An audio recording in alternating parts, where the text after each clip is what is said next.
राज ठाकरे आणि उद्धव ठाकरेंच्या कालच्या भेटीनंतर आज मनसेची बैठक. शिवसेनेशी युतीबाबत राज ठाकरे पदाधिकाऱ्यांशी चर्चा करण्याची शक्यता. महापालिकेची रणनीती ही ठरणार.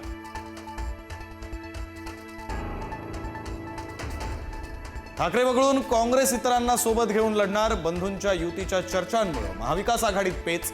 ठाकरेंना वगळून काँग्रेसला मुंबईत कमी जागा मिळण्याचा अंदाज.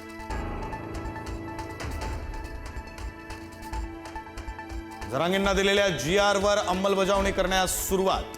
हैदराबाद गॅजेटनुसार कुणबी प्रमाणपत्र देण्यासाठी समितींना आजपासून प्रशिक्षण देणार. त्रिसदस्यीय समिती महत्त्वाचा रोल बजावणार. बोगस कुणबी प्रमाणपत्रांना तातडीनं आळा घालणार. ओबीसी मंत्रिमंडळ उपसमितीच्या बैठकीत महत्त्वाचा निर्णय. भुजबळांची नाराजी मात्र कायम.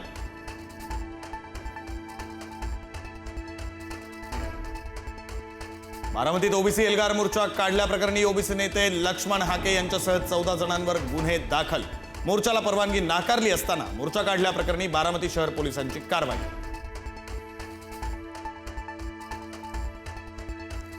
राज्यातील काही महत्त्वाच्या प्रकल्पांसंदर्भात आज देवेंद्र फडणवीस यांच्या सह्याद्री अतिथीगृह इथं बैठका. दुपारी 12 वाजल्यापासून बैठकांना सुरुवात होणार.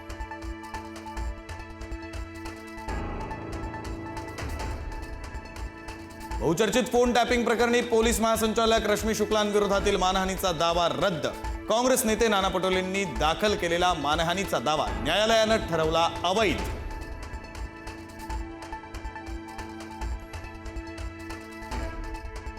राष्ट्रीय स्वयंसेवक संघाचे सरसंघचालक डॉक्टर मोहन भागवत यांचा आज 75वा वाढदिवस. वाढदिवसाच्या पूर्वसंध्येला आध्यात्मिक गुरु श्री श्री रविशंकर यांनी डॉक्टर मोहन भागवत यांना नंदीची मूर्ती दिली भेट.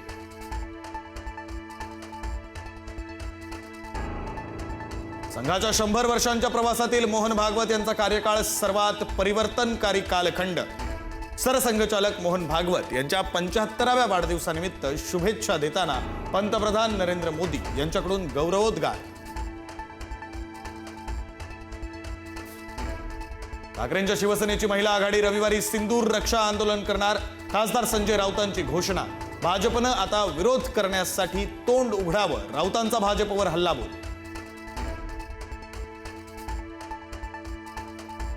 सोलापूर शहराला मुसळधार पावसानं झोडपलं. अनेक भागातल्या नागरी वस्त्यांमध्ये शिरलं पाणी. घरात 2 ते 3 फूट पाणी शिरल्यानं नागरिकांची तारांबळ. सर्व्हिस रोडनं प्रवास करणाऱ्या लोकांना अडचणी.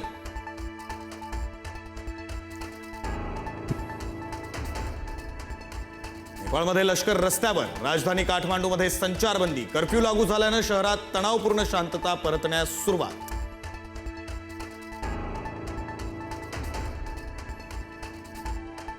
नेपाळच्या पंतप्रधान पदासाठी सुशीला कार्की यांच्या नावाला जेन झीची पसंती. कार्की या नेपाळ सर्वोच्च न्यायालयाच्या पहिल्या महिला सरन्यायाधीश. काशी हिंदू विद्यापीठाच्या माजी विद्यार्थिनी असल्यानं भारत नेपाळ संबंधांना नवी दिशा मिळण्याची शक्यता. नेपाळमध्ये महाराष्ट्रातील 150हून अधिक पर्यटक अडकले. मराठी पर्यटकांसोबत उपमुख्यमंत्री शिंदेंनी फोनवरून साधला संवाद. पर्यटकांच्या परतीसाठी प्रयत्नशील असल्याचा दिला दिलासा.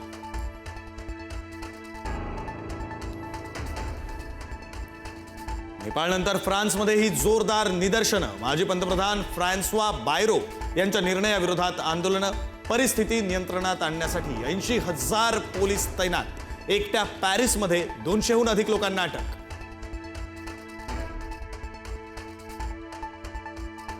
भारताचे नवे उपराष्ट्रपती CP राधाकृष्णन उद्या उपराष्ट्रपती पदाची शपथ घेणार.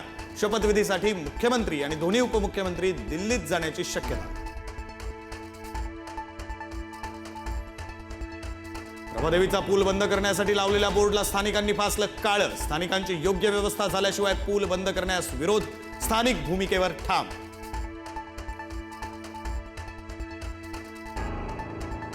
PUC नसल्यास पेट्रोल मिळणार नाही. परिवहन मंत्री प्रताप सरनाईक यांचे आदेश. प्रदूषण टाळण्यासाठी लावले नवे निर्बंध. विमानाप्रमाणेच आता रेल्वेतही प्रवाशांच्या सामानाला 35 किलोंची मर्यादा. रेल्वे स्टेशनवर होणार सामानाची तपासणी. जास्त सामान असल्यास 6 पट दंड.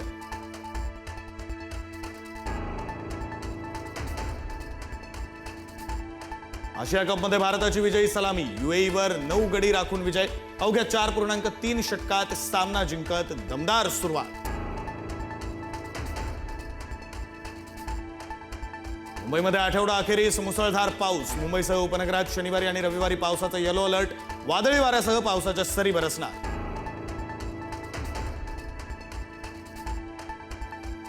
सिंधुदुर्गातील राजकोट किल्ला अखेर पर्यटकांसाठी खुला. छत्रपती शिवाजी महाराजांचा तलवारधारी पुतळा आता पर्यटकांना जवळून पाहता येणार.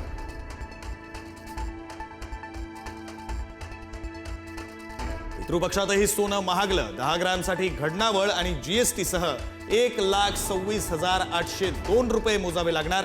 दर वाढूनही उलाढालीतील वाढ कायम.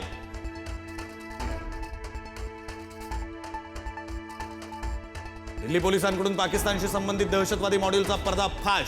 आतापर्यंत 5 संशयित दहशतवाद्यांना अटक.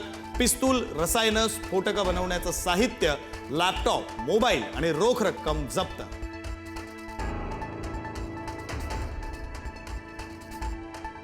महादेवी माधुरी हत्तीण प्रकरणी अखेर सुप्रीम कोर्टाकडून सुनावणीची तारीख निश्चित. न्यायमूर्ती पार्डीवाला यांच्या खंडपीठासमोर उद्या सुप्रीम कोर्टात सुनावणी.